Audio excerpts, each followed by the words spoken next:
Good afternoon, everybody. Welcome to our reading of three fabulous Wabanaki poets. My name is Siobhan Senior. I teach Native American literature at the University of New Hampshire, and it's been my honor and privilege to get to know each one of these poets, especially through my work with Dawnland Voices, a big, massive book that we published in 2014, Dawnland Voices, an anthology of Indigenous writing from New England, and also now a website at dawnlandvoices.org. We want to thank Liz McLaughlin for putting this event together this afternoon. And we just want to let you know what Wabanaki means. Wabanaki was historically a confederacy of 5 tribal nations, the Micmac, Maliseet, Passamaquoddy, Penobscot, and Abenaki, who occupied and occupy what is today called the state of Maine, Vermont, New Hampshire, Western Massachusetts, Southern Quebec, New Brunswick, and Nova Scotia, Maine and the Maritimes.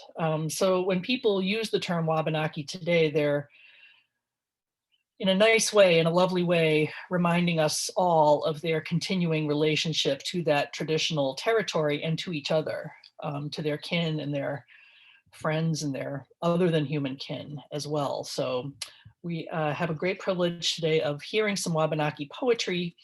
A little housekeeping business first. At the end of this event, after the 3 poets have read, we're going to use the Q&A that you see at the bottom of your screen for questions. And if you need closed captioning, you can also see the option for that at the bottom of your screen.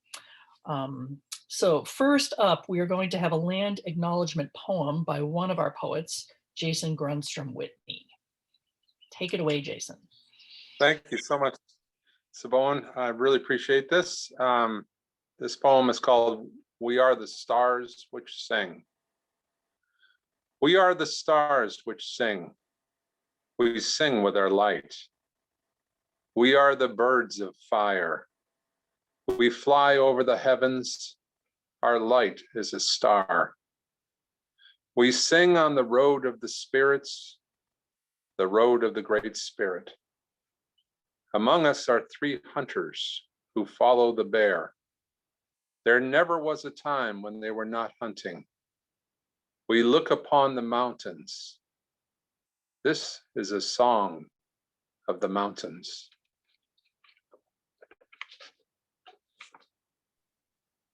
Beautiful, Jason. Thanks. Thanks so much. So first, we are going to introduce our senior poet in the group, really accomplished poet, Alice Azure. Her recent work has appeared. We've been very grateful to be able to publish her work in Dawnland Voices 2.0. She's always very generous with her poetry, the Yellow Medicine Review, and the St. Louis Anthology. Alice has written 5 books, and the most recent is her volume of poetry. I hope she's going to read some today, which many of us agree is her finest work yet, Hunger Feast, came out in December of 2017. She also had a chapbook called Worn Cities that was a chapbook of 2015 by the Wordcraft Circle of Native Writers and Storytellers. Very wonderful honor. Alice lives in the St. Louis area and is a member of the St. Louis Poetry Center. Along with many other Micmac artists, humanists, educators, lawyers, and writers, some of her work has been archived at her website, micmacarchives.ca. Happy to hear Alice. Thank you, Siobhan. In spite of my curly hair, I am Mi'kmaq. I live, as Siobhan said, in the St. Louis area, which is a long way from Wabanaki of the Northeast Atlantic Maritimes. My father was born in Yarmouth, Nova Scotia. I will be reading mostly from Hunger Feast.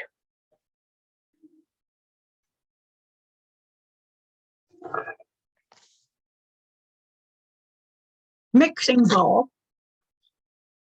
His clerical collar damp with sweat moved my mother, Lutheran bred, to invite the Black man in. The warmth of his eyes and smile of his face radiated rare kindness around our rough space. She brought out her mixing bowl filled with cool water she poured on my head. Praying quiet words, he dedicated my young life to the Son of Light. Decades later, moorings lost, I asked for help from healer friends. They smudged and smoked to woodland spirits, prayed for my renewal. When the songs were over, I rested upon the ground, watched a spider labor along a blade of grass, bowl of embers balanced on her back. Later, I knew old grandmother who long ago brought sun's fire to the people, had poured her light into my soul.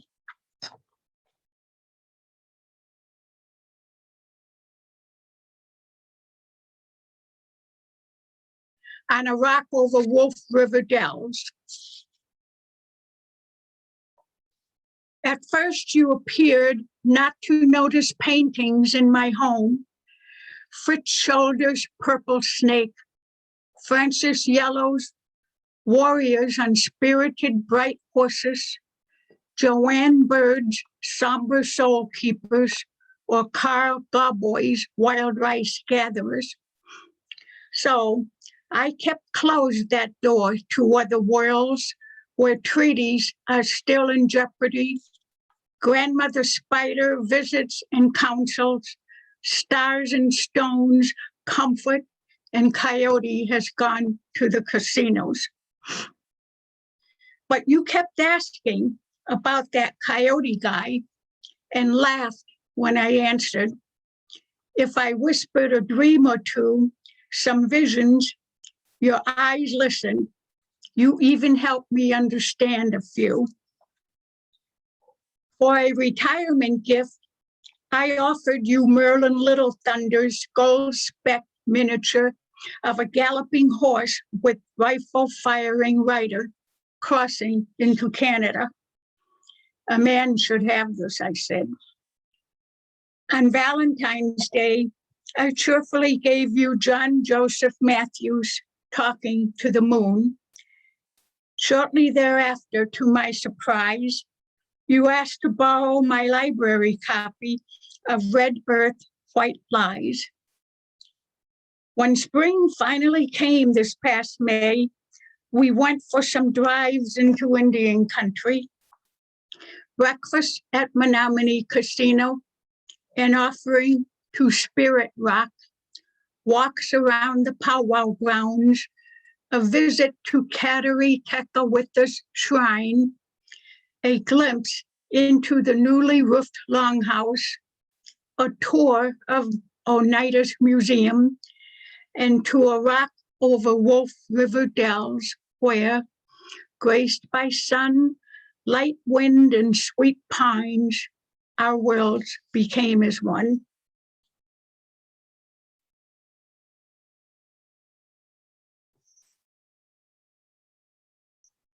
Like Flojo,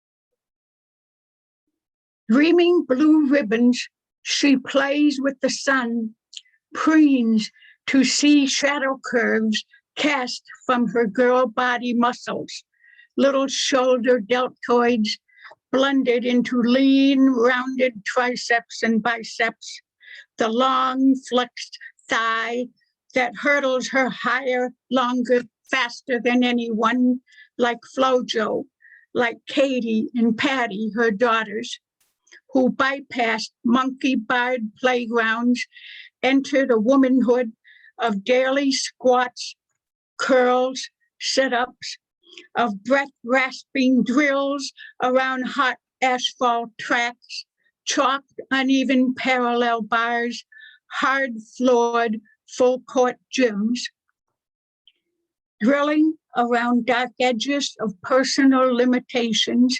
They, like Flojo, turned glossy playground cages and blue ribboned dreams to gold. I may remind you that Flojo, also known as Florence Griffith Joyner, was a 1988 Olympic star in track and field, and all her records still hold.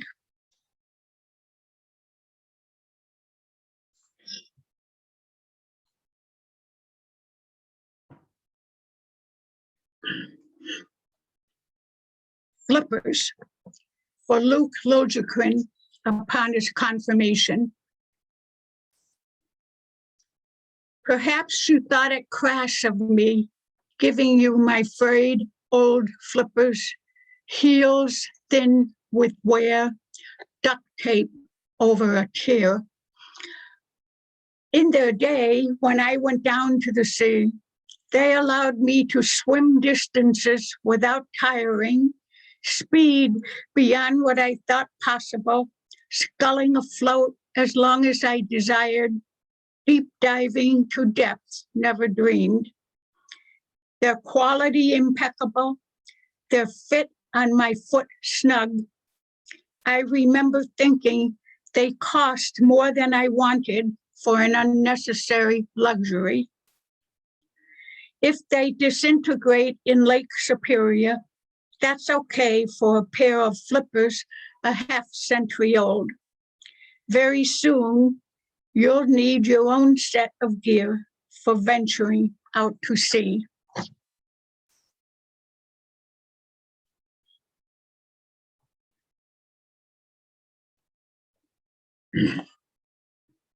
Dollhouse Blues.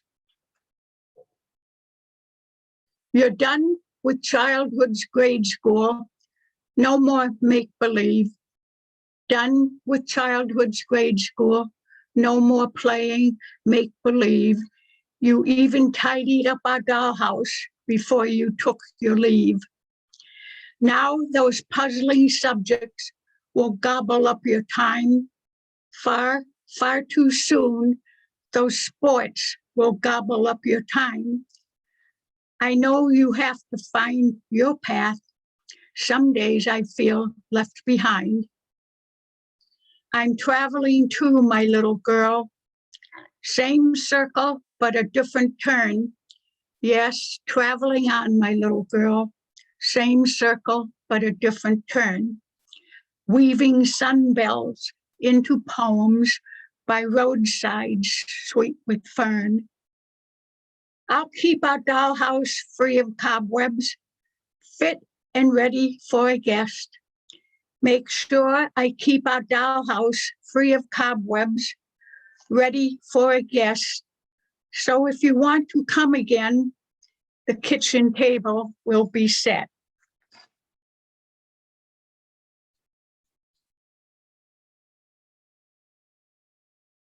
Healers. If you could see a mimosa bend its flowered branch to caress my friend, would it be too much to say that trees relate and possibly care for the human race?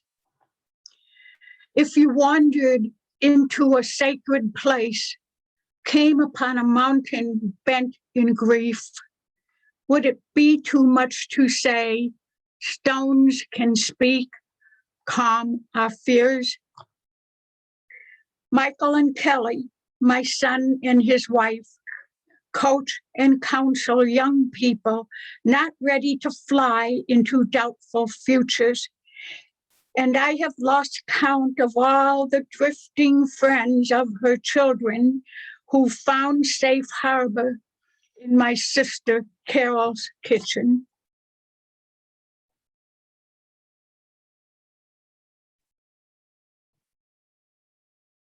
Portage. She drags her kayak along the portage path, away from chaos to the calm of Basin Pond, where loons dance, cry out their eerie laughs. She lights candles from Boston to Baden-Baden, wonders how many it takes for God to respond. She pulls her kayak along the portage path. She sailed the seas of Indonesia and St. Bart's, ferried Stockholm's waters like a vagabond, too far from loons' dance and their eerie laughs. Widowhood and grief after his selfish passing made plain the importance of carrying on, pushing her kayak along the portage path. Basin Pond is deep and calm, her craft a heavy heave, even with the chaos gone. Still, loons dance, she joins their eerie laughs.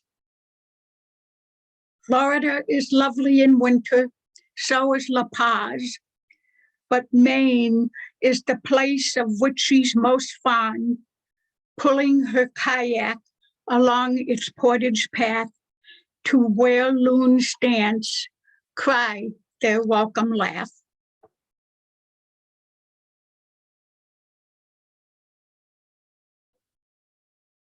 Waterkeepers. Grandmothers walk roadways by rivers and lakes. Their copper buckets hold water both clean and vile. Prayers spell out healing for our planet's sake. Stop the fracking, stop tapping water with hardly a break. Care for the land, she will love you back after a while.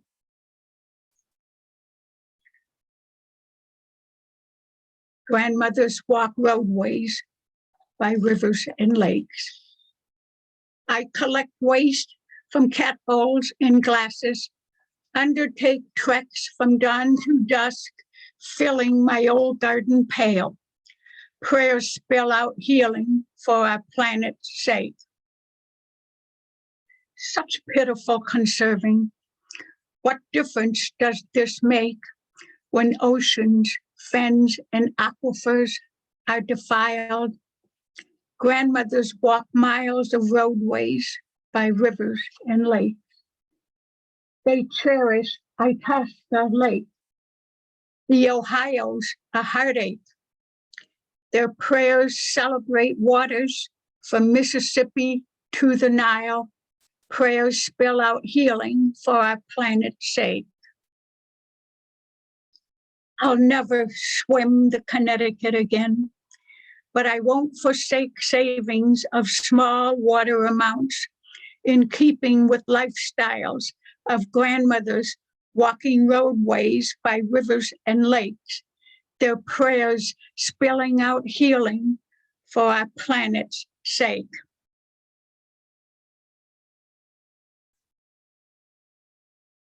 The next three poems I'm going to read constitute new work.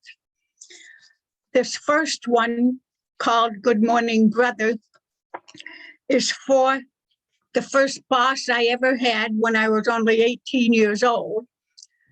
Then I taught swimming at the YMCA in Middletown, Connecticut. So this poem is for Pete Thorne. Good morning, brother.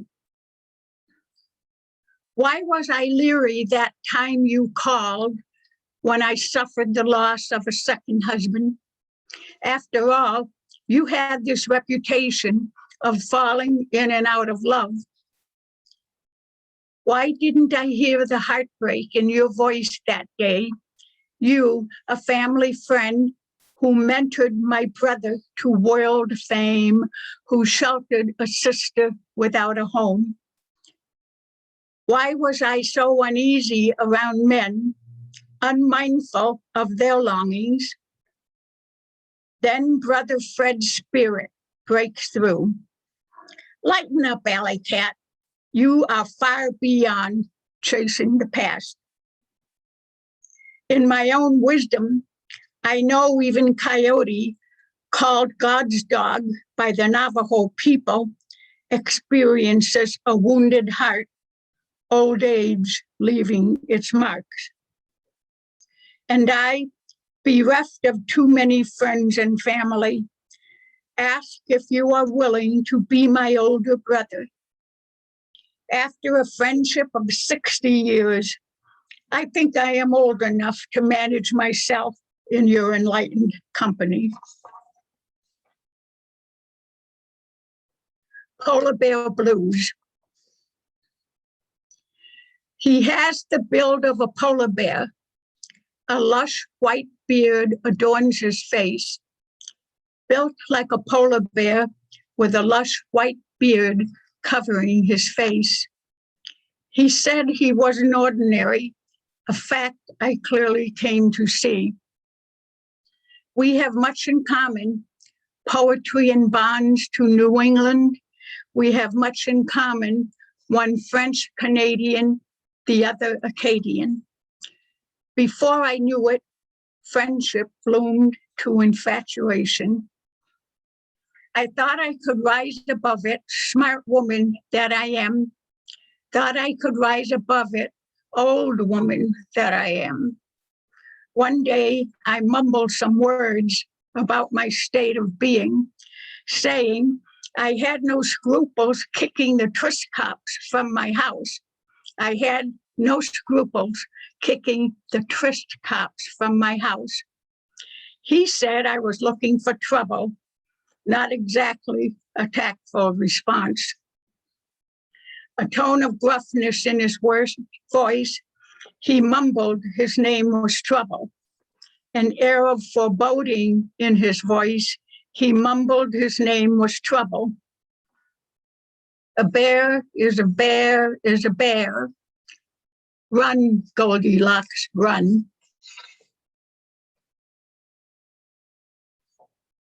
Spirit talking.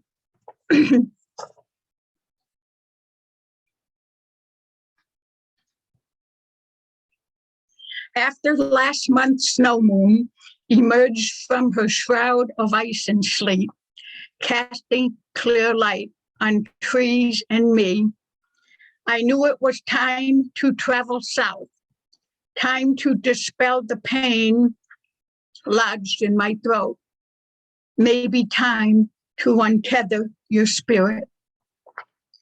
I hold close your poems and rainbows, your curiosity about our planet, how you always hankered for faraway places.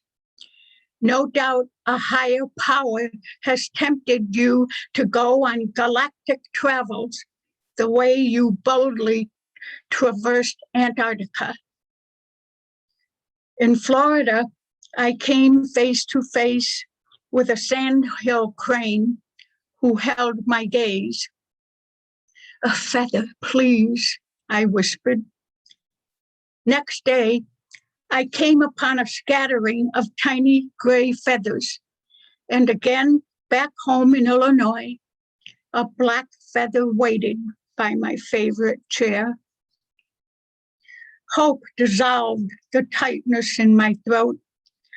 Hope that in some quotidian way, I may hold your hand again, be more adventuresome by your side, explore our Milky Way, Andromeda, and the rest.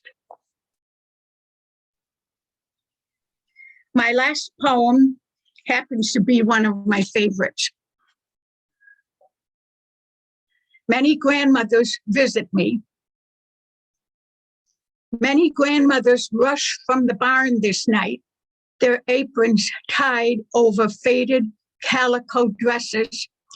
Necks craned, they run together, eager for flight, thick-heeled shoes clicking dust in the moon's pale light. Hair brushed back from wire-rimmed glasses, many grandmothers rush from the barn this night. Into my den they flock, where I research and write a book, cradling names and dates between its pages. Necks craned, they begin a dance, eager for flight. But stay, examine family trees, displaying delight for remembrance, smiles melting grimness from their faces. Many grandmothers rush from the barn this night. They whirl in a grand ballet until dawn's thinning light. With bravado, sound the names of old camp places. Necks craned, they come together eager for flight. Begin a spiral toward the stars. Gone from my sight, I hear their trumpeting calls for quite a distance. Many grandmothers rush from the barn this night. Necks craned, they ran together, soared in flight. Many thanks.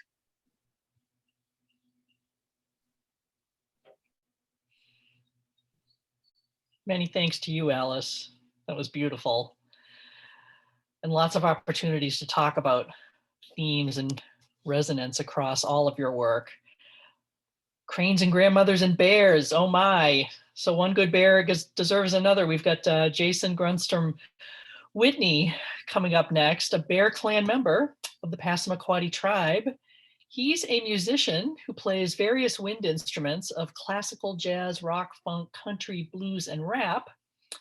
The band Osha Root recently produced a CD featuring Jason's music and poetry.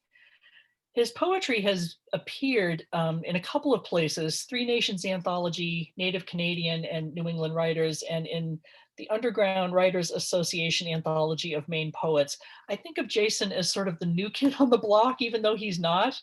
But when his book came out in 2019, his first own full-length collection of his own poetry, Bear, Coyote, Raven, and Cheryl called me and said, Siobhan, who is this guy? Like, he's amazing. And we hadn't heard of him when we were putting together the Dawnland Voices book, and we've been so grateful to be able to publish him on the website. He is an enormous talent. We're really, really happy to have his voice in the local poetry scene. Jason is a graduate of University of Southern Maine, and he spent a lifetime working on Native American rights, sexual assault and domestic violence survival, hospice and end of life, homeless, the environment, and alternative medicine. He's also been a substance abuse counselor and specialist at Riverview Psychiatric Hospital in Augusta. Jason studied with a variety of Native teachers and also learned from many others when he hitchhiked for 2.5 years across America and has written about these experiences. He's a father, grandfather, husband, and has been in recovery for 37 years. We're very happy to welcome Jason Grundstrom-Whitney.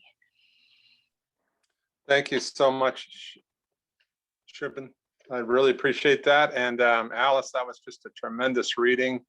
Thank you. Many thanks.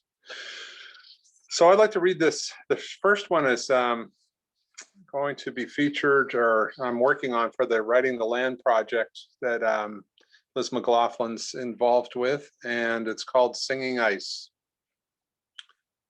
The March wind blew yellow wisps of birch bark like tiny Tibetan prayer flags. I offered prayers to all beings.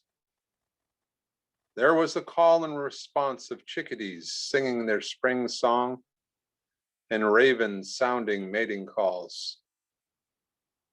The ice was singing subterranean notes that ascended into star frequency.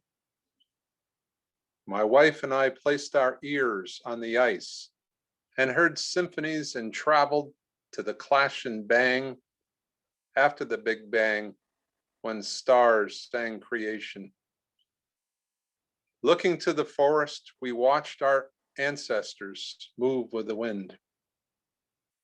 Whales turned their attentive ears to the singing ice of lakes and rivers as the quarter turn around the sun woke moss and lichen from winter's sleep, framed by melting snow, seeds opening beneath pine needles and soil. Like the chickadees and ravens, whales sing call and response to stars to inform of singing ice and spring. The stars smile. We left Got Preserve, still hearing the song of ice. At night, I dreamed of whale riding the galaxy to the soundtrack heard on our hike. Ancestors greeted the whale and I with solar wind that smelled of sage and sweetgrass. The next one is from the anthology Wait, and it's called Raven and Owl, and also be featured in my upcoming book this summer through Resolute Bear Press. Raven and Owl. It was 10 minutes before dawn. Raven nervously shifted from one foot to another on a high pine bough. Owl flew in wearily and landed next to Raven.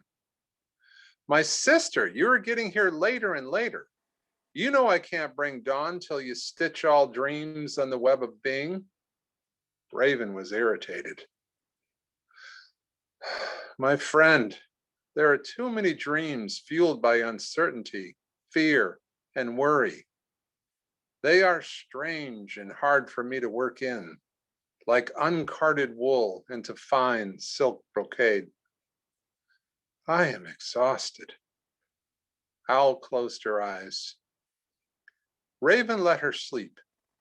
He was concerned by owls being late. Raven painted orange and crimson on fat clouds that looked like massive salmon. His mind roiled with the clouds.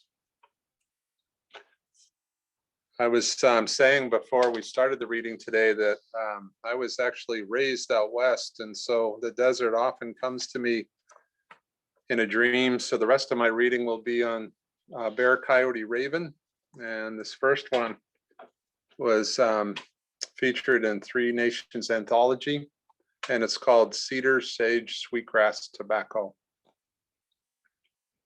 Coyote and raven laughed as my claws got caught up in the fine strands of sweetgrass I tried to unbraid. I swore, forgetting my human voice.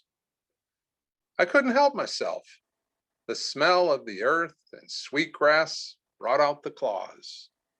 Cedar, sage, sweetgrass, tobacco. They found me in the blueberry fields outside of Calais, Maine. Blue smacking lips created a strange contrapuntal line to Raven's flight. Coyote stole from the edge of the field, glancing cautiously. Cedar, sage, sweetgrass, tobacco. Time for a trip.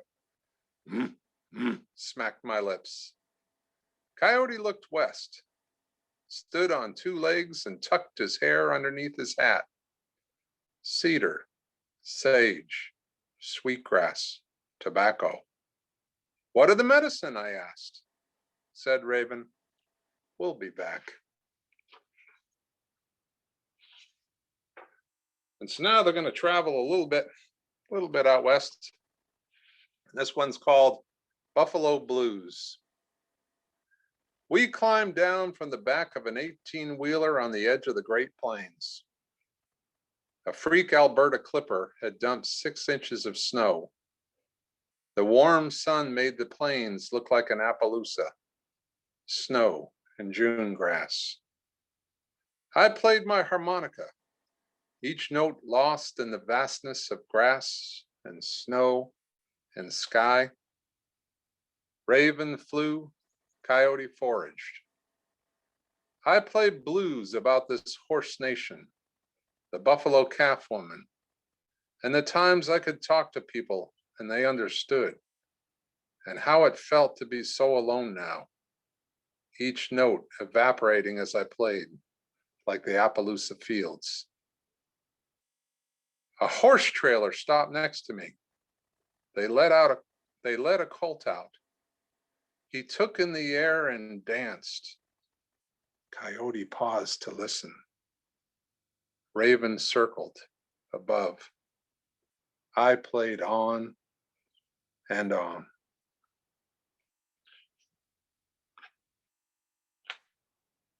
The next one is called Finding a Powwow. True life story, actually.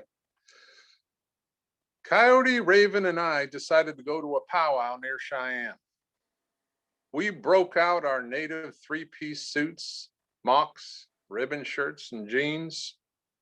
Our voices inhibited by dust, we stopped for one beer. Next thing I knew, there were 3 Indians in lockup. We missed the whole damn thing. I mean, who's going to bail 3 Indians? Even when they were wearing three-piece suits.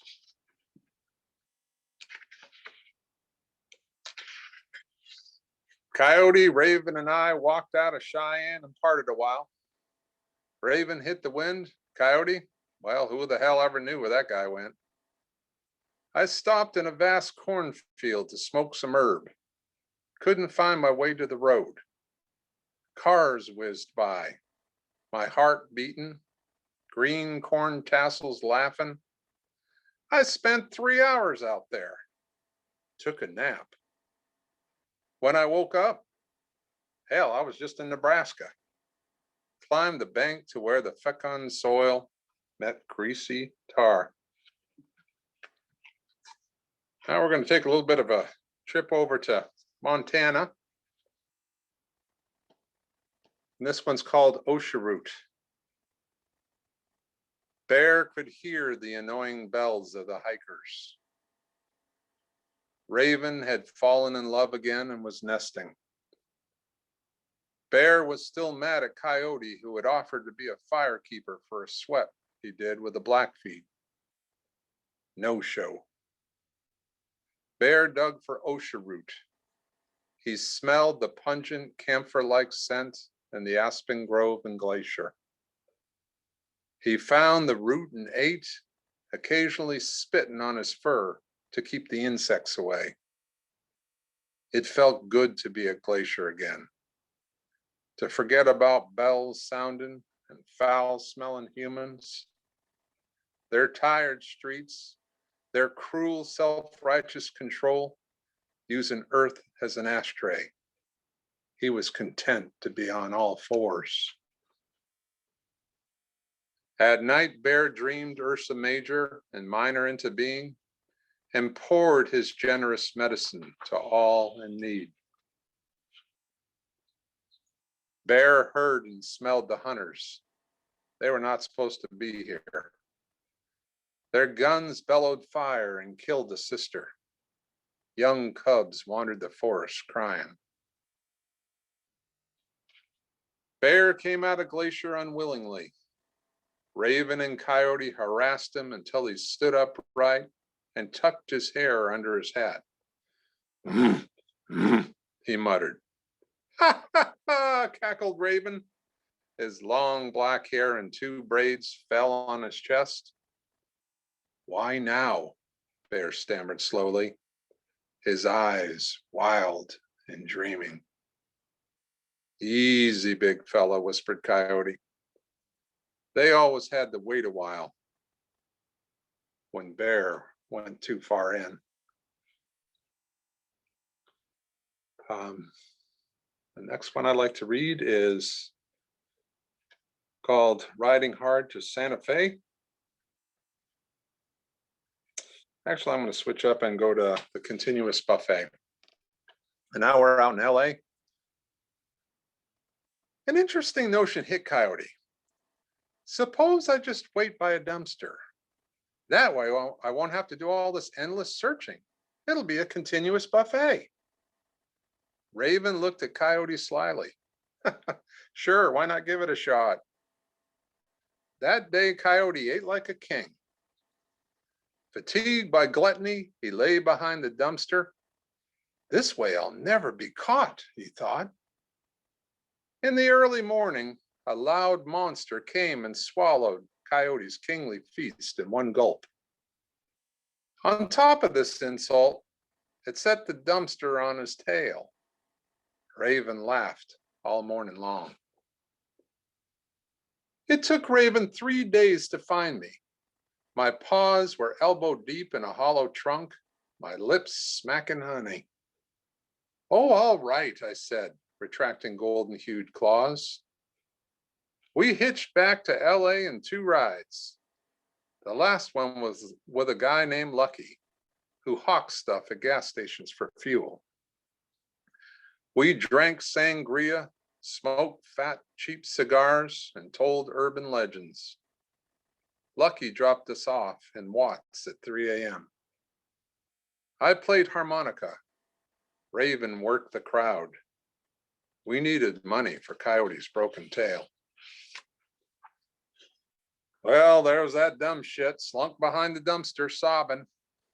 Bear picked up that green rusty box with one paw. Coyote took off fast, howling down the alleyway. Didn't take long to hit desert. Less time still to hide and whimper where no one could hear, except in maybe lizards and such that have their own kind of laughter. I awoke with a start. The cold desert night filled with stars and black sketches of jagged mountains. Coyote howled in a distant canyon. Raven was buried in an old ratty sleeping bag, his hair the night against iridescent skin. Something was stuck in my eye. I fell back to sleep and dreamed of digging Osha root. Dust kicked up and collected other dust, becoming stars and constellations. We're over in Santa Fe now. And I'd have to say we all have critics out there, right? So in the music world, in the poetry world, in the literature world, art world. So this one's called Everyone's a Critic. They found an old guitar in a dump outside of Santa Fe. I knew this once, said Bear. He picked up the guitar and immediately broke all the strings with his claws. Shit. Coyote pounded on old discarded tins of peaches and pears. Raven laughed at Bear and sang an old song he had learned in Crowese. Damn it, Ethel, muttered Ernest, trying to sleep in his house by the dump. What the hell is that infernal racket?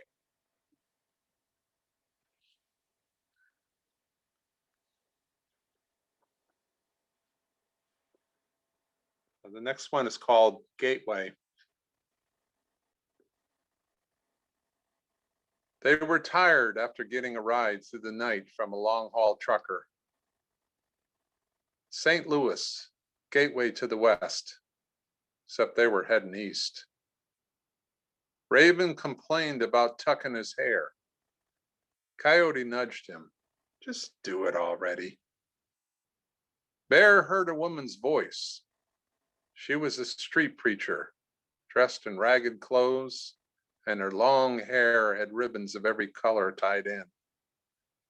Her face was deeply lined like the Black Hills. The world has a chance, but your choices need to reflect the future and not selfish greed. Long has this sacred skin carried you, nurtured you, sustained you, kept you aloft in the cosmos as we plummet through space. Come on, Bear, let's go. She's just a street preacher. We heard tons of them, said Coyote impatiently.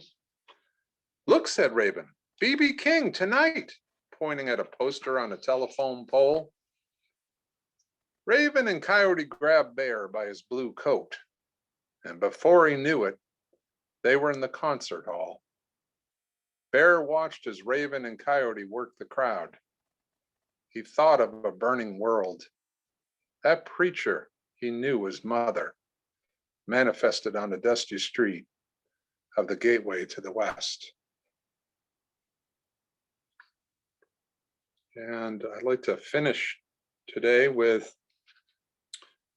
Thin Bears. And Thin Bears is featured in the artist Honoring Nature,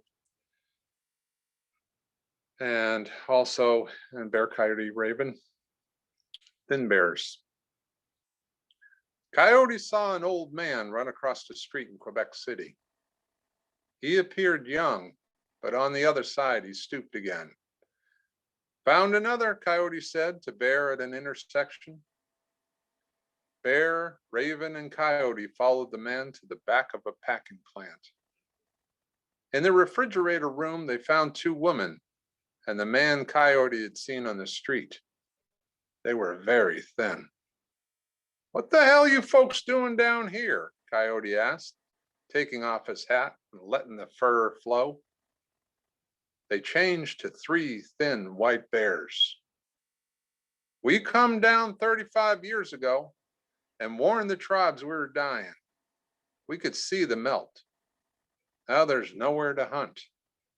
Countless of us have starved and died, leaving bones for scrimshaw and medicine.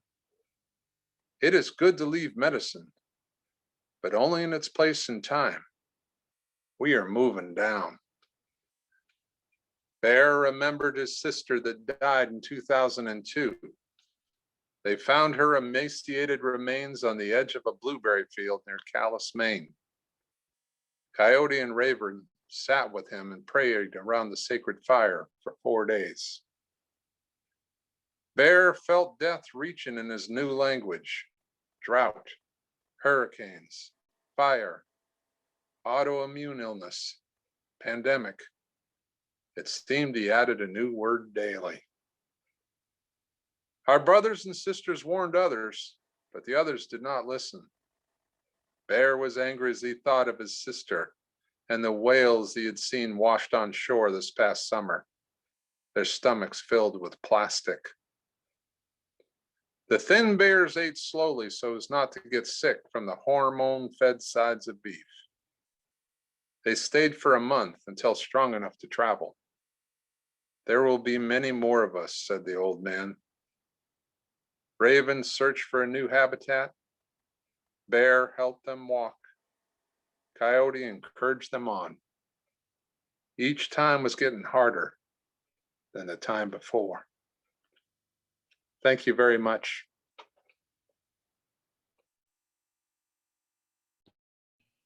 Fantastic. Thanks so much, Jason. Last but absolutely not least is Cheryl Savageau, who has a new memoir out, new-ish, new last year, Out of the Crazy Woods, which navigates her experience of living with bipolar manic depressive illness.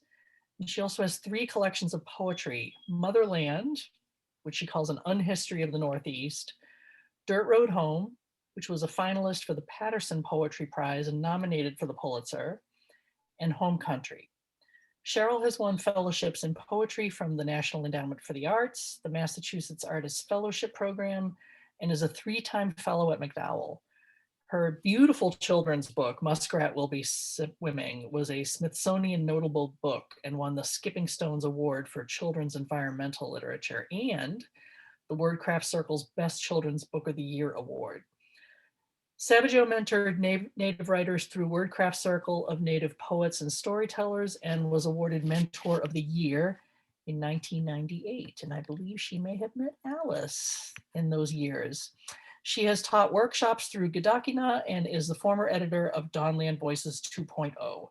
Her work has appeared most recently in the Yellow Medicine Review, the Cape Cod Review, and Inches de Poesia, and is widely anthologized. She teaches Indigenous literatures and creative writing at the Breadloaf School of English at Middlebury College. We are very happy to be able to hear Cheryl Savageau. Thank you, Siobhan. I want to say a big thank you to Jason and Alice for your wonderful poems. I'm honored to be reading with you today. I'm speaking to you from the traditional lands of the Wabanaki people here in Eastern Massachusetts. This is their traditional lands. They've been here for the past 15,000 years and still live here. So thanks to them. I want to start with Nebi. Nebi is an Abenaki word that means water. We breathe the traveling clouds and drink what falls glistening from cliffs and into whirlpool basins carved in granite on its way back to sky.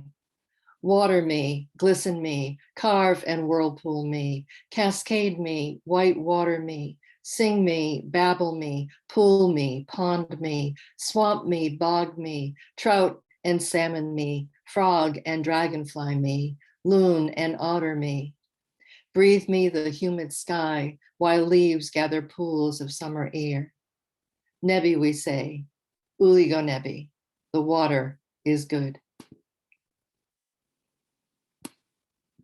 I wanted to start with some rivers. There are 3 rivers in New Hampshire that are in the heart of the homeland. This one is called Swift River. It's the one that runs by the Kankamagus Highway, for any of you who are familiar up there. Swift River, Kankamagus for Lisa. We pull off the road to this place where in summer swimmers loll on the rocks like otters. Grandmothers and grandbabies wade in the icy shallows where sand has been pounded soft, and teenagers dive into deeper pools and come out shining, beaded with water. Today, it is just us, and we walk out over the boulders, find one mid-river, and sit back to back. We have just driven down the Kankamagus from the high spot that separates the watersheds, one flowing east, the other west and south, the directions of her people and mine. We laugh to realize she is facing west, I am facing east. We've done this without thinking. Someday, someone will find 2 women in rock back to back on this mountain, facing sunset, facing dawn. And the other really important river that runs through my dreams is the Pemigewasset River. And this place I'm writing about is part of the state park there, and it's called, they call it the Basin, Pemigewasset. We are at the source, the place where the Pemi streams out of the lake over the granite in cascades and whirlpools. Tourists rush past us, 2 Abenaki women gazing silently into water. I feel like a ghost, she says. They can't even see us. Tourists follow the signs to the next attraction. They don't want to miss anything. Below us, around us, water is flowing. That's because they're in a state park, I say, and we are at the center of the world. The rocks are full of water. Everywhere, water is moving.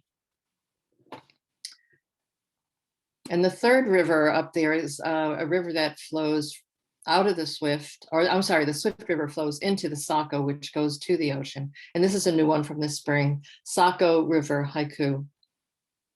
It's snowing big flakes. Birds fly over the floodplain, summer on their wings.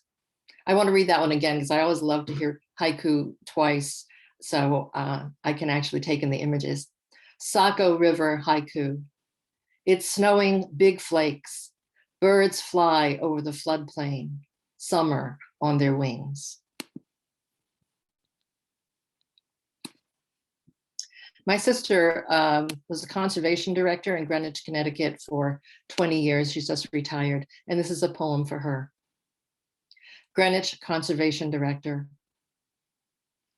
This is the place my sister gets to say no to movie stars. You can't drain the wetlands so you can have sheep. Where TV personalities let their poodles out into the jaws of coyotes, and journalists come and interview her, and she becomes a national coyote expert for the day, her image on the screen reassuring the 6-foot joggers, afraid they will be eaten by carnivores on the roads of Connecticut. This is the place my sister has found, bigger than the island in Quinsigamond where we grew up, where she knew every cove and waterhole. This is the place where her husband has turned the backyard into a sanctuary, where he counts birds every day, enters numbers into the computer. He is not the only one. Somewhere, a student is making sense of all the cardinals and chickadees, the 6 grackles and 4 mourning doves. The hawk, quiet in the old oak, is interested too, though I doubt she counts before she dives.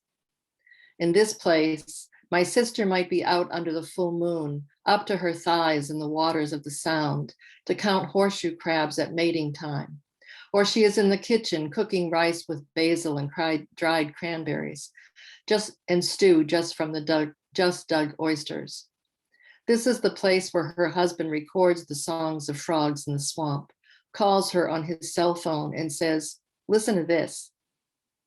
Here is the town hall where she talks and fights and cajoles and takes back the land, one estate, one beach at a time.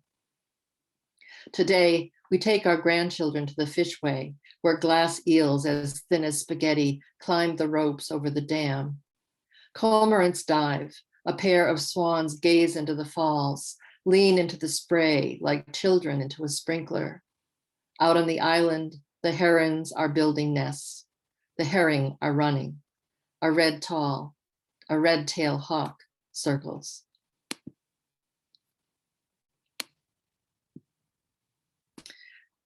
And sometimes the water is in my dreams. This one is called Swamp Dream. Her hands tinged algae green. She bends and bends again into what was clear pond water, but is now clouded with silt. She follows the stems of cattails down into the mud where she reaches for roots. Some would find this place exotic if they knew it was here, underlying the grid made by maps and history. Will we have enough for dinner, I ask, as she stands and stretches and tosses the root into the ash basket. The beaver dam is that way, she says, pointing with her chin. Be careful where you cross. She bends again, tips her head, arms reaching. I expect her to dive and meet me upstream.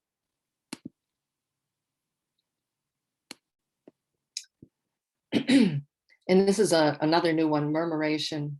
And the birds that do the murmurations, those amazing, as they fly and they make all those different designs in the sky with their bodies, those are actually birds who aren't from here. Those are starlings, but they're here now and they dance in our sky. This is Murmuration. Flock of birds, good luck, I think, as they lift from the trees and start circling, each bird on its own course. In the trees, there is a constant chatter, but when they rise, it is only the beating of wings. It could be a scene from the Hitchcock film, birds gathering in threatening flocks, flying with purpose overhead, driven by some inner tide over the gas and subway stations, the fast food places. The sky suddenly clears and a new being moves, a cloud of birds shifting into one marvelous shape after another. Fish know how to do this, and the plasma rising and falling in the center of stars, and giant gas clouds drifting through intergalactic space. And lovers, surely lovers know this, bodies so attuned they move together without thought, each movement a response and an invitation.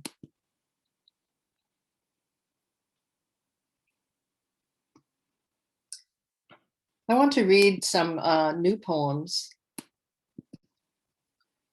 They're from the tarot. And it's something I started doing during the pandemic, sort of as a way to get through the days initially. When I was trying to deal with my bipolar, I got very much into tarot cards, and then it seemed like it got kind of obsessive, so I left them alone. But I had all these decks, so all of a sudden in January I was like, you know what, I'm going to write some poems from these. And I want to start with one called The Fool. But in this particular deck I was looking at, the Fool is not somebody at the edge of a cliff who might take a wrong step. It's actually the white heart, which is, for those of you who don't know, a heart is a deer. So the white deer, the white heart. There is no cliff here, just the misty edge of the woods. When you see her, a deer as white as snow. She calls you with her eyes, into the deeper wood, across the sunlit field, along the train tracks, the center lines of highways, through the hidden mazes of suburbia, along the bank of the river, up mountain trails, over glaciers, across the face of the moon. Wherever she leads, you know you will follow.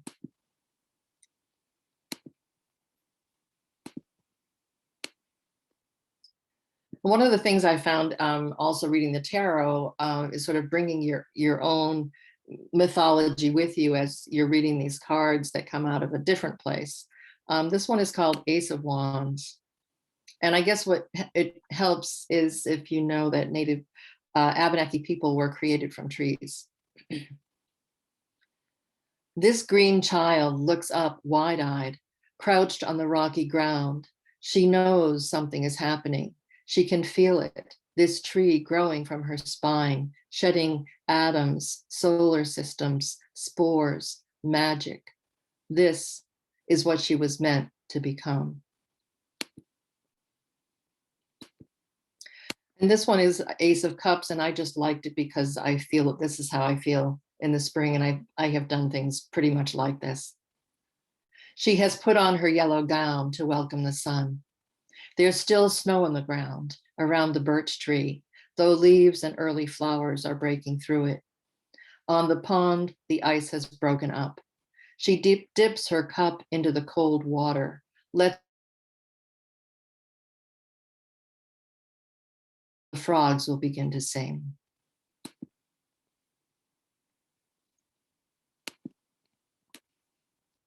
This is another dream poem. When she found this hollow lined with dry leaves, the snow was just beginning. She curled herself into it, too tired to be afraid. She pulled her legs under her green dress, her head scarf closer. As she sleeps, the rabbits find her. One by one, brown and white, they curl around her arms, over her skirt and knees, in the pit of her arm, against the back, around her one bare foot, a blanket of fur and soft breath. She wakes close to dawn, strangely warm, free of snow and stiffness. All day, rabbits inhabit her thoughts. She remembers them as if in a dream, their velvet ears and cotton tails, their strong feet, their thick fur.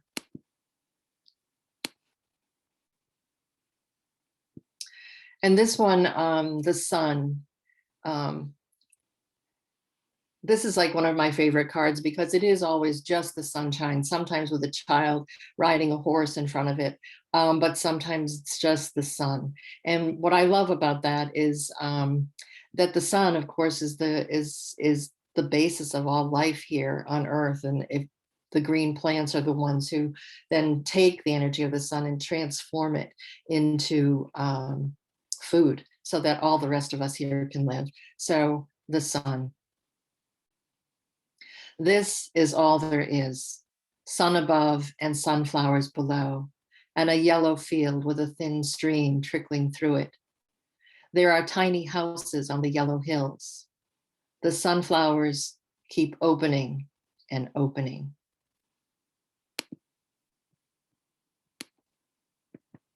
And then this one, the devil. He wears the face of an animal, this one who devours forests. His body is aflame. He should have been put to sleep like those boulders who used to be men. The more he eats, the hungrier he gets. He can't eat fast enough. After this, there's another something to be devoured, a forest, a continent, an ocean, a planet. And I want to read a few from my new book, Out of the Crazy Woods. And I actually want to start with a little piece of a poem that kind of holds this book together. The first thing I wrote when I was writing Out of the Crazy Woods was a poem called Crazy Woods. And the different stanzas of that poem were used in the final book as the separators. But this is the first one. It is what we call them, those places grown back after the forest was cut down, crazy woods, and we walk crazy among them.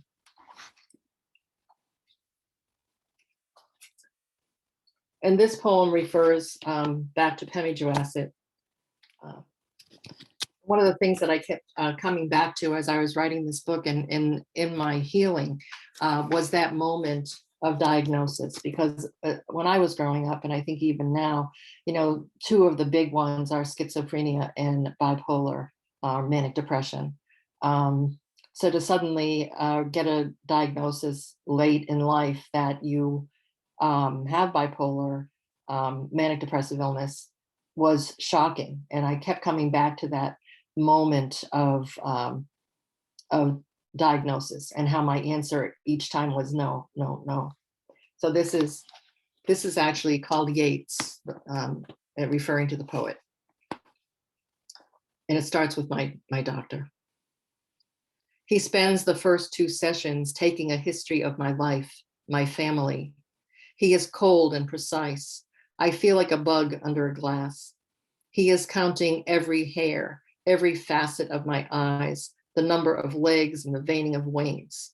He can classify me as beetle, wasp, dragonfly. He classifies me as bipolar. He is wrong, he is wrong, he is wrong.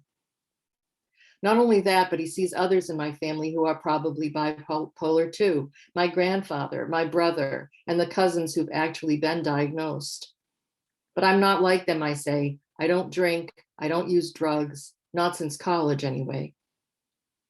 He tells me a story about the poet Yeats, whose daughter was institutionalized, how he told Jung, the famous psychologist, that he couldn't understand it. She is drowning, Jung told him, in the water you are swimming in. Do you understand, he asked me? They are self-medicating because they are drowning. You are swimming. Up north, the swirling waters of the Pemi have carved a basin in the granite rock. What does it mean to swim in a whirlpool?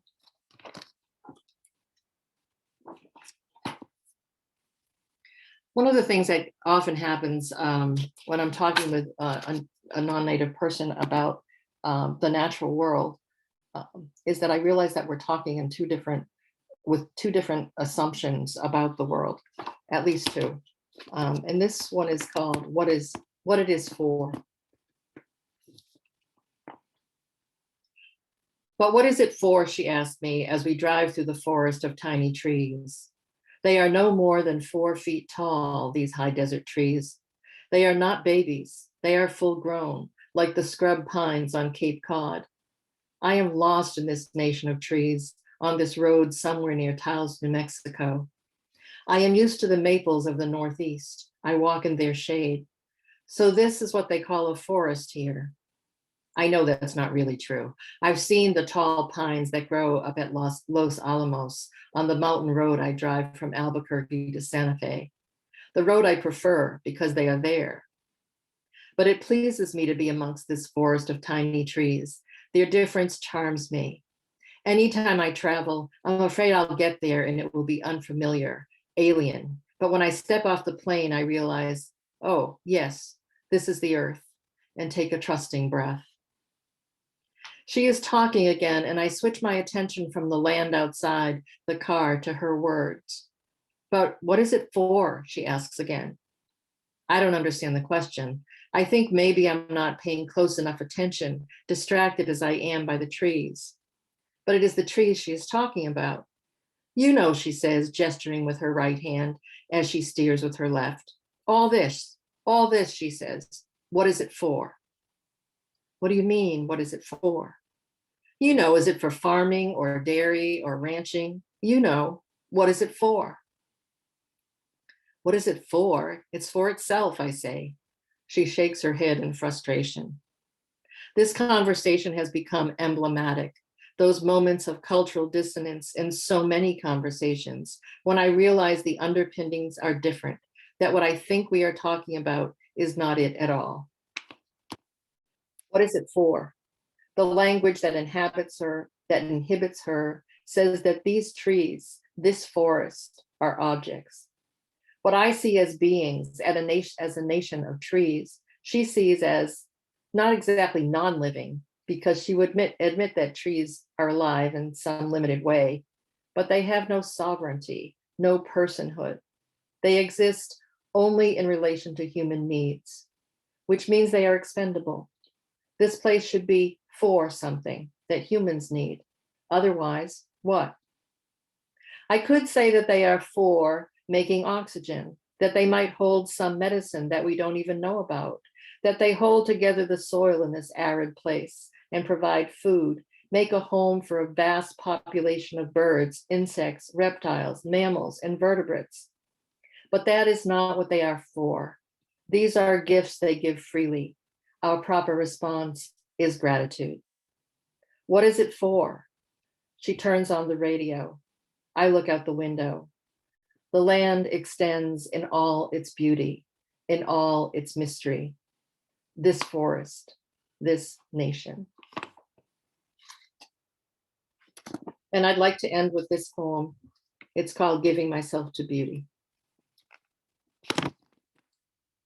They are talking on the radio about Cape Cod National Seashore, and I'm remembering the beaches in September, empty of crowds, the white sand, the gulls, the terns and sandpipers, the cedar maple swamp trail where blueberry bushes grow over your head, the cranberry bog where you have to dodge the poison ivy, the sea turtles by the side of the road, the dunes and the marsh grasses, and the light that Barry Lopez compared to Arctic light, beyond bright. The National Park Service is going to replace the roads that wind through the dunes and grass with straight 4-lane roads. The little roads are part of the charm, part of what makes the Cape special in the first place, one voice argues.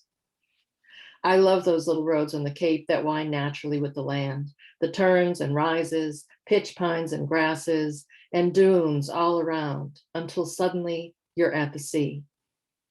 On the radio, another voice says, but 4-lane roads are standard for national parks. After a while, I can't listen anymore. The ugly makers, the destroyers. It's not enough that they cut the forest down to feed the glass factory and created this desert of dunes. Most people think this is natural because the land heals, adapts, transforms itself, and becomes another kind of beauty. Still, these dunes are blowing away. Every year, people plant young pines that hold the sand with their roots, but it is slow going. And now, with Earth's temperature rising, this place will soon be reclaimed by the sea. I hear the voices waging paper wars against the land. I decide there is nothing more important than giving myself to beauty. Thank you very much. Beautiful. So I have been tasked with moderating the Q&A, and I've also been advised that we have a hard stop at 2:30. So if the hostess has to cut us off at 2:30 and you're speaking, please don't be offended. It's not personal. And we do have a number of questions that are related to publishing, which I'm happy to see. And the first one is quick. It's for Jason. When is your next book going to be available to buy? I wanted to say, first of all, I forgot to mention at the beginning of my reading, this reading for the entire year, I dedicate to my mom who passed away, Joanna M. Dana. And so I neglected to say that, but my reading today is dedicated to her. It should be out early this summer. So it just went back to Resolute Bear Press, and the tentative title is Blues of the Lost Places. Beautiful. Thanks, Jason, and sorry for your loss. So here is a question from an Indigenous person, Wadu. Miigwech poets, do you find your work is more readily received now because you are Native, or is there more acceptance because you are just great writers? You are all amazing. Really nice question. Anyone want to take a stab at that? I will. I think it goes in and out of fashion. I think that when my first book came out, I got tons of readings because it was 1992, which was the 500-year anniversary of the invasion of the Americas by Christopher Columbus. And then all of a sudden it was nothing. And then it comes up again and then it's nothing. So I hope at some point that it's because I'm a good writer. But I think I just think that that is something that's, you can't count on one way or the other. But certainly in terms of the larger publishing world, I don't think there still has been a poet in the best of anthologies that are coming out. There's still not a single Native poet. So we are ignored pretty much as far as the national scene is concerned. There's another question here that might dovetail with that. And I'm thinking especially, Jason's publishing with Resolute. You've all published with small presses, right? And really benefited from small presses. And an anonymous questioner says, how did you go about getting your poems published? Alice, you've used Albatross. What's that been like? That was, that's a small micro press owned by a dear friend of mine. She lives in Chicago, and fortunately for me, one of her best friends is a book designer at the University of Chicago Press. And it was because of her that I got a few of my books published. My very first one, I can't remember it. It's right up there. I could pull it down. But in Mi'kmaq country, and she published the last one, the one I just read. I can't remember its title. Hunger Feast. Senior moment. But I lucked out there. She she took a hold of some of my writing. We both worked at Nace College in Chicago, so that's how I came to know her. And fortunately, she had her own micro press, and that's how I got. And I had my book launches for both of them in Chicago, in the American Indian community. So I was where I belong, and it's been a very fortunate experience. I don't have much luck in mainstream press. I don't put out a poem every day like they say one ought. I don't submit a lot. I just don't have the energy, nor do I want to do that. I mean, there's other things to do. So, but basically, I agree with what Cheryl said too. But Albatross Press, you can't even find it online because they won't deal with it that way. The two owners of that press want to keep it hidden, and they pick and choose who they publish. And Joseph Bruchac, of course, I was very lucky that he took my memoir and published it. It was a hard time for him when that, when that book came due to be born. He had just lost his wife. So we struggled through that, but the memoir was good for me. It helped me recollect some things, and I had a whole epilogue of my own genealogy, which showed that I have blood relations back to the earliest of colonial times. It's a small part of me. I'm more Norwegian than I am Mi'kmaq, but that's okay. I'm Stu. I can be whatever I want. You can write about FloJo. Yeah. I found the same thing with Resolute. I tend, the other side of myself is I'm a musician and I cut my teeth on jazz, so I tend to live like a jazzy sort of life, just like. So some friends said, well, why don't you come read some poetry with us? And I just, Valerie and Michael just happened to be there, and so they like my work, and did the first book, and so I was very, very blessed and honored that way to just have them there that time. But I've got to go back to what Cheryl said, and Alice as well. We have so many tremendous writers across Turtle Island, and it's just it's just criminal that, you know, more people are not getting published. That's for sure. We have so many talented Indigenous writers here, and I don't, you know, it's really unfortunate. I want to say also how important the readings are, though. The same thing happened for me, Jason.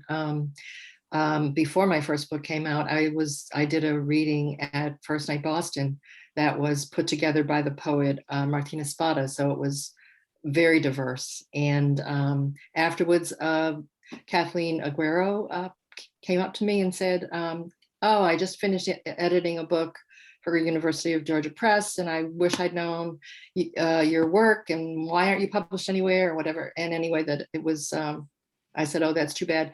And she called me the next day and said, can you send me a couple of poems right away? And I didn't know where it was coming out from. I thought it was going to be a small press, but it was University of Georgia. And then she's the one who recommended me to Alice James. So I think that this sort of getting out there and doing readings, and for me, I think that's been very, very important for those of us who are not known otherwise, because, you know, Valerie shows up at your reading, or someone, you know, shows up. So important. So thank you all who are here. I just want to add a little to that. There's a term that is used, it's called literary citizenship. And Cheryl, but you're always reading. You always seem to have readings, and the rest of many of my other friends are always out there working and reading to people. And I don't do that enough. I just don't get out enough. I do not like to drive into St. Louis.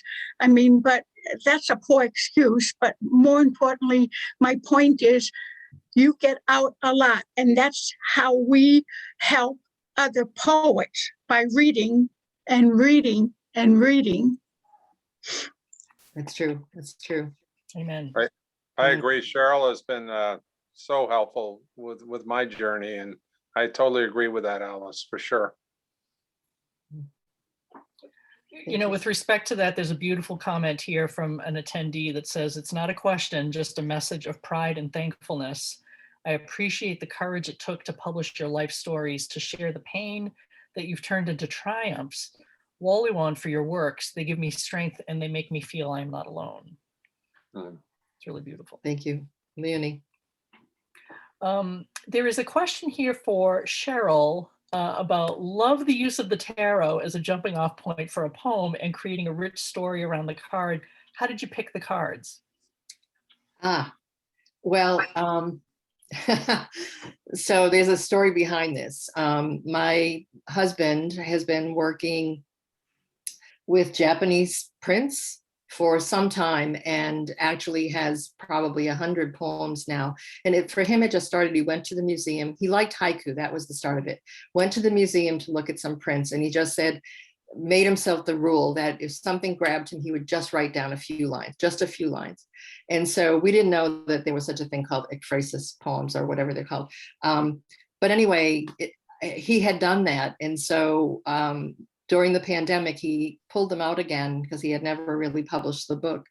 And I said, oh, you know, and he said, well, didn't you do a couple of poems from the tarot? I said, yeah. So I pulled out my decks and I just did that. It's like I'd pull a card, and if it spoke to me, I'd write a little bit, and I'd pull another card, and if it spoke, then that's how I did it. So I might do 12 in a day, but I didn't have any idea are they good, bad, or otherwise.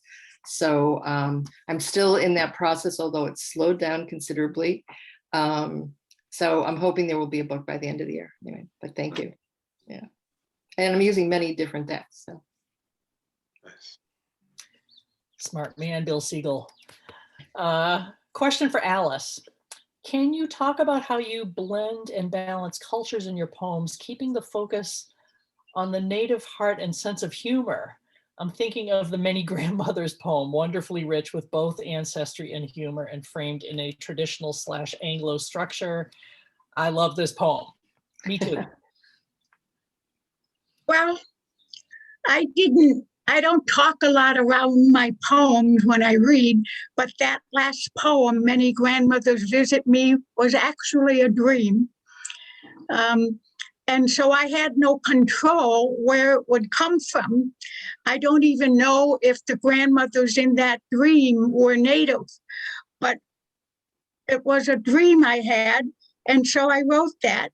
The poems usually find me more than I find them. And so maybe my whole work, my oeuvre, is that how you say it, is a stew also. But the native poems especially come from dreams. I have a very rich dream life, or I used to anyway. And so they are a source, and I'm very thankful that they speak to me. Wonderful. The other thing I want to say though about that, Alice, is you're such a master of form. I'm blown away, just blown away by what we can do. And I loved all the different blues poems that you did today. Just wonderful. I want to sing with you. They're wonderful. Thank you. Thank you, my mentor. I appreciate good words. I appreciated that too. It was nice to hear the musicality to it, Alice, for sure. Thank you. I think this may be our last question. It might be fun for the three of you to talk about each other's poetry with respect to this question. And the question is for all the writers: how does your Indigenous background influence the language structures and the language that you use in your poems? And you can either answer for yourself or comment on another's poetry if you like. I always love hearing you talk about each other.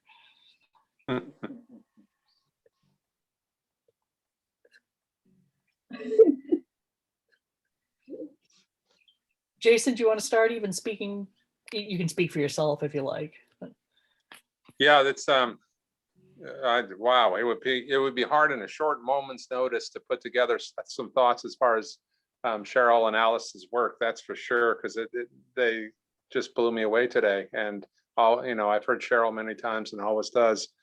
For myself, the bear, coyote, raven, they're certainly big across Turtle Island, and trying to temper that with my own personal experience has been really meaningful to me. I've been homeless, really down and out, in a number of different ways, number of different experiences. But one of the things that I have always trusted is that voice within, and that voice that permeates all nature and the cosmos, and that sacred sense of that we walk this Turtle Island, and we have rich life here, and rich experience, and rich archetypes, and rich everything. So it just comes out in dreams, it comes out in experience, it comes out in a fusion of everything, as well as a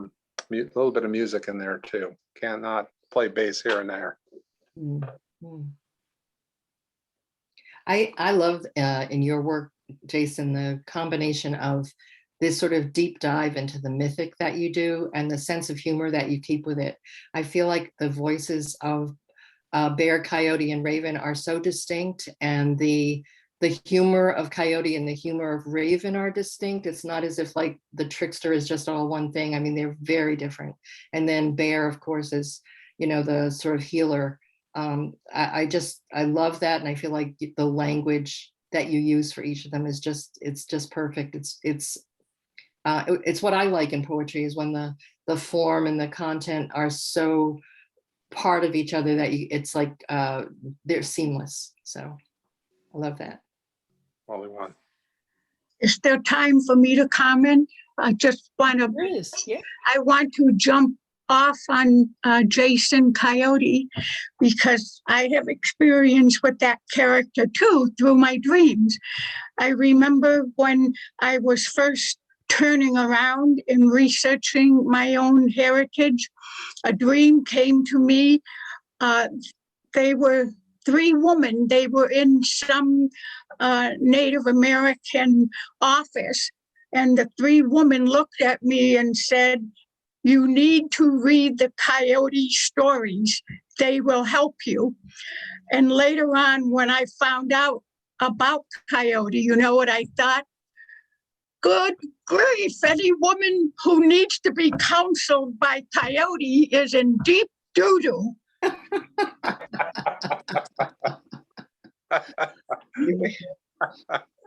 Oh, on that note, we have come to the end of a beautiful poetry reading and discussion. One more round of thank you to Lise McLaughlin for putting this all together. It was really beautiful. Lise, I don't know if you want to say anything before we say goodbye about future events or your own work, or if not. I guess just thank you for coming. Thank all the poets for being here. You can find out more events on nature-culture.net. Thank you. Thank you. Thank you. Uliuni, everyone. Thank you. Other one. Thank you.